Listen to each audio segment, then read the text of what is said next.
Good morning. I'm Jack Vissing. John is my correct name, but no one ever called me that. Except that's how we know who strangers are coming by. They ask for John instead of Jack. And I am the son of Richard and Edna Vissing, and I'm a lifelong resident of Jeffersonville, Indiana. And I have been a school teacher. I have worked in the boatyards, and I am now an attorney. And I have been an attorney since 1976. Even though I'm 65 years old, it doesn't seem right. I feel like I'm talking about my dad when I talk about being 65. You know, I was lucky to be raised by a secure, well-established man who had no identity problems.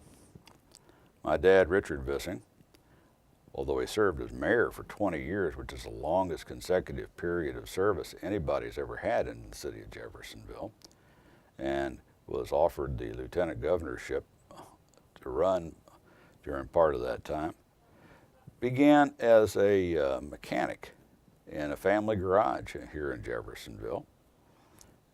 Part of the time, Dad's family had too many people eating out of the same basket, so we moved to the Jeffersonville Motel he built. And that was a place, our home was there. Our family room was the office, and we had a friendly drop-in sort of a relationship with anybody who came by. One of the people that came by on a frequent basis was Reverend Branham. Now, we never knew him as Reverend Branham, we always called him Billy. And he and Dad were the best of buddies. I think he was a few years older than my dad, but not many, and they were pals. I recall sitting on the floor in front of the TV set with these two fellows behind me, drinking a cup of coffee or a Coke, telling stories about how things were. They were friends all through life. One day my dad told me, he said, you know, Billy Branham fed people. He said a lot of people would have starved to death in the Depression, but Billy carried a 22 with him when he was out walking the lines and shot squirrels and rabbits and brought them back and fed folks. He said, never thought twice about it.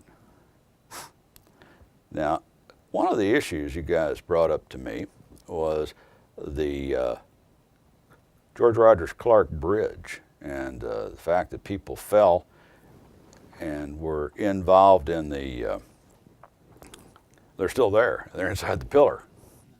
Now that wasn't really widely reported. That was opened in 1929.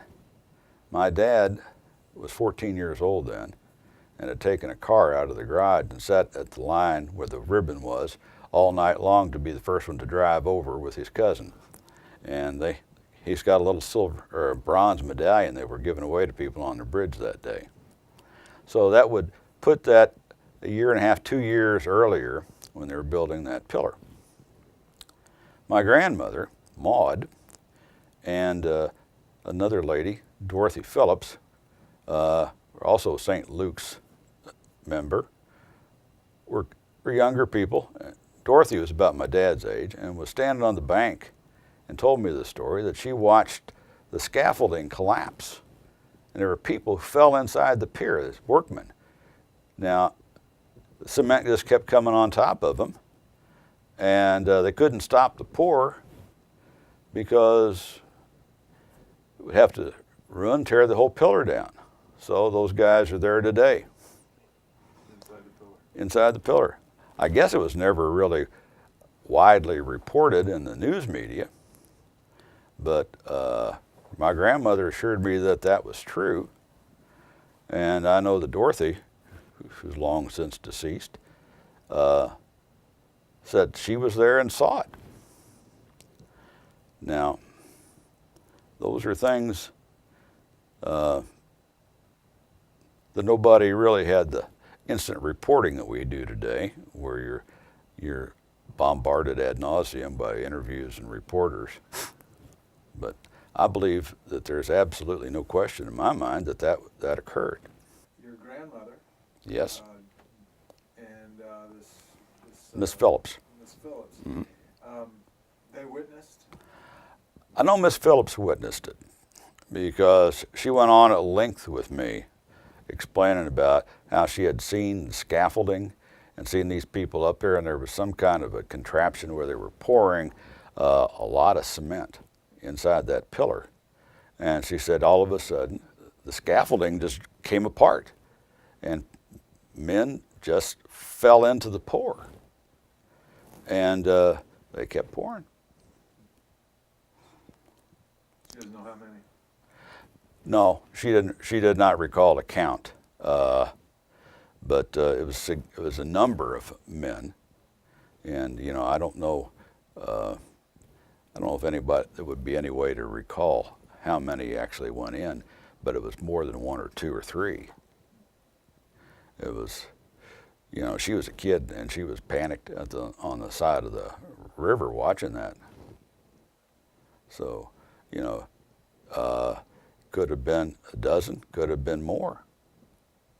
But it was a significant number of people that all of a sudden lost their footing, scaffolding did collapse, and concrete kept coming. And a lot of people knew about it back then, huh? Oh yeah, at that time. Now, nobody wanted to stop the bridge. Want to get that bridge needed to get done, and I guess the people at Will looked around and said, well, we really, if we had to tear that pillar down and start over again, what kind of delay would that be? And this is just a risk those fellows assumed by taking that kind of work. It's significant to note that after that bridge was completed, it was a toll bridge, and World War II came, and the Indiana Army ammunition plant came, and they paid it off in relatively short order because the people working at the plant were using that bridge. And there really wasn't another new bridge that was built until about the early 1960s. And so it was, it was the last of a big construction boom. Social Security, there was no health insurance. There was no concern for the welfare of the small worker. Workers were, at mercy. This is the time when labor unions were being started because of the horrible conditions of the working person. So, no, there wouldn't have been any thought. Wouldn't have been anybody to care. Wouldn't have been a union steward to come by and report that. People were just there. And some of them were out of town, I'm sure. Some of them were local. And the construction company that built the bridge would not have been a local company. It would have been a specialty contractor. And these were people who had probably worked regularly for those people. Did they hear anything about Brother Branham giving this prophecy, or would they have been in the loop there as far as attending his church? Well, they wouldn't have. They've never attended any of Billy's churches. They were always at St. Luke's out here, so we've never been a part of the congregation there with Brother Branham. Although, on special occasions we have attended, functions that he had, but I don't recall any of them telling me directly. Now, I know that my dad said that Brother Billy had gift of sight and a gift of, he was clairvoyant in a lot of things. And I know that at the motel, remember, that was in the 50s when we lived there, a lot of Brother Branham's parishioners or friends or people who came to him for healing stayed with us. And they would rent a room. And I recall my dad on a Sunday afternoon taking me aside and said, see that guy there? He said, yeah, he came in on crutches in a wheelchair, and he's walking out of here today. He said, Brother Branham healed him. And that was the Jeffersonville Motel? Jeffersonville Motel. Dad built that up a little bit at a time, and started out at 12 little units, and then he built another section which put our house in it, so we actually were a part of we lived there. And the office of the motel was really our family room. So when people came in to register, they sort of walked by the TV, and we had a counter back there for them. And then our kitchen for the house was next door, so Mother frequently served coffee and meals to people there. And it was hard to say what was work and what was social. Brother Billy was there frequently, and he'd have a cup of coffee with Dad, and sometimes it would be up at the table, or sometimes through the door and out in the family room office. Frequent visitor, and his people were always happy, and they were always glad to be there and gracious. And we had a good relationship with him. There was good stories. One day he walked in with a parcel of butcher paper, and so he said, "Edna, come here, I brought you something." And it was bear steaks. He had shot a bear, and he had it cut into steaks. He said, "I bet you've never had bear steaks." And she said, "Well, yeah, you're right, I've never had bear steaks." And it was a challenge for her to figure out how to cook them, but it was an event. The whole family got to participate, and extended family as well. So the only time I ever had bear was from him. I never really understood how significant he was, because he and my dad were just guys in shirt sleeves, just buddies. It wasn't somebody, we're doing something here for a purpose to enhance my picture and enhance my credibility in a community. These are guys who just lived. My father ran the wreckers for the garage, even after he had the motel. And he would go out and retrieve cars at night. And if there's a wreck or somebody broken down or a criminal act and they had to haul away a vehicle, my dad would get the call. And I got to go with him a lot of times as a little guy. And it was fun. One year he broke his back, and he was laid up. And I recall Brother Billy coming by to see him while he was in this contraption that went all the way around down from his hips to his shoulders, and it was laced up. And I think Armand Fisher and put that together for him back in 1957. In 1958, I had rheumatic fever, and I woke up one morning. I'd had an inner ear infection. They did not have tubes for kids' ears at that time. And my hands were locked about like this, and my back was twisted, and I couldn't move.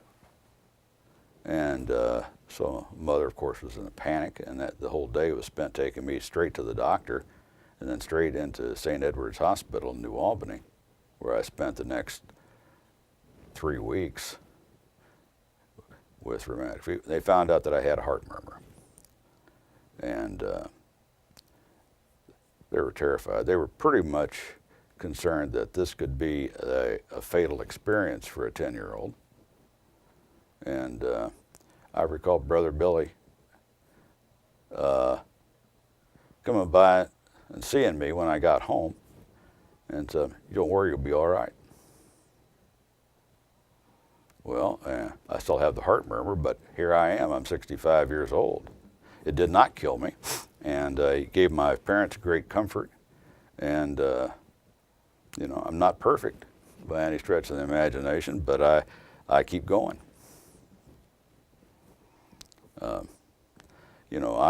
I could sit around with telling Brother Billy stories all day long. He's kind of a man's man. He didn't worry about how people viewed him. He just was who he was. Much like my father. I mean, they did not have a public image and a personal image. They were the same 24/7. And, it's like Dad said, I always thought a lot of him because he fed people who were hungry. He never said anything about it. He never told anybody about it. He just did it. And that's how men do. There are a lot of people who are male, but really aren't what I'd call a man. So I was lucky. I was raised by a bunch of guys who really had no self-esteem questions. They knew who they were. Brother Billy was one of those kind of guys. I'm lucky to be around him.